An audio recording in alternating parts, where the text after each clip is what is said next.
இந்த வாயை திறந்தீங்க, சில காரியங்கள் மாறும். ஹல்லேலூயா.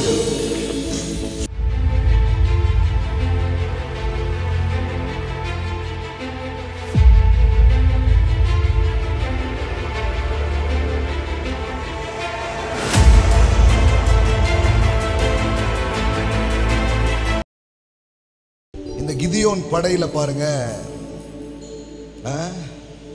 எக்காலத்தை வாயில் வைத்து என்ன பண்ணுவாங்களாம்? ஊதுவாங்க. அதன் மூலமாக தான் எதிரி அவங்க என்ன பண்றாங்க? ஜெயிக்கிறாங்க. நான் சொல்றேன், இன்னைக்கு லிட்டரலா ஒரு ட்ரம்பட் நம்ம கையில இல்லை, ஆனா கர்த்தருடைய வார்த்தை சுவிசேஷம் ஒரு எக்காலத்தை போல இருக்கிறது. ஆமென்.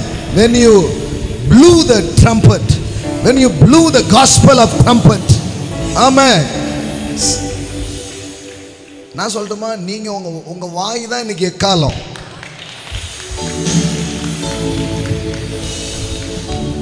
ஆமென். ஹல்லேலூயா. இந்த வாயை திறந்து பேசுனீங்க, பல எரிகோ விழும். ஆமென்.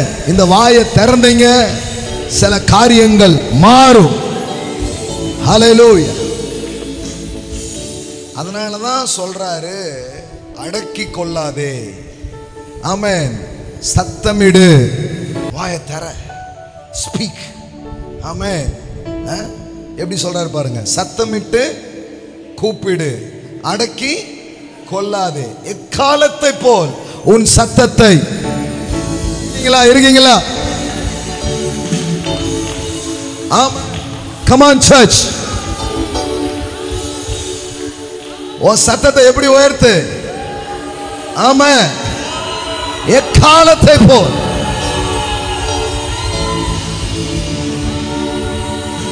ஆமென். உன் சத்தத்தை உயர்த்துன்ற. ஆமென்.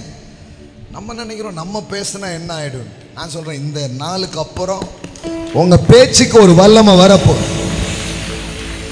உங்க வார்த்தையிலிருந்து ஒரு ஞானம் பிறக்க போகுது. ஆமென். உங்க வாயிலிருந்து சில ஆலோசனைகள் உண்டாகும், சில தீர்வுகள் உண்டாகும். சத்தமிட்டு கூப்பிடு, என்ன பண்ணாத? அடக்கி கொள்ளாதே. எல்லாம் சொல்லுங்க, அடக்கி கொள்ளாதே. எக்காலத்தை போல் உன் சத்தத்தை உயர்த்தி. கடவுள் உங்க வாயில ஒரு வல்லமை வச்சிருக்கிறாரு. கடவுள் உங்க வாயில ஒரு கிருபை என்ன பண்ணிருக்கிறாரு? வச்சிருக்கிறாரு. உங்க வாயை திறந்து நீங்க பேசும் பொழுது நீங்க யோசித்திராத சில காரியங்கள் உங்க வாழ்க்கையில நடக்கும். ஆமென். ஆமென். ஆமென்.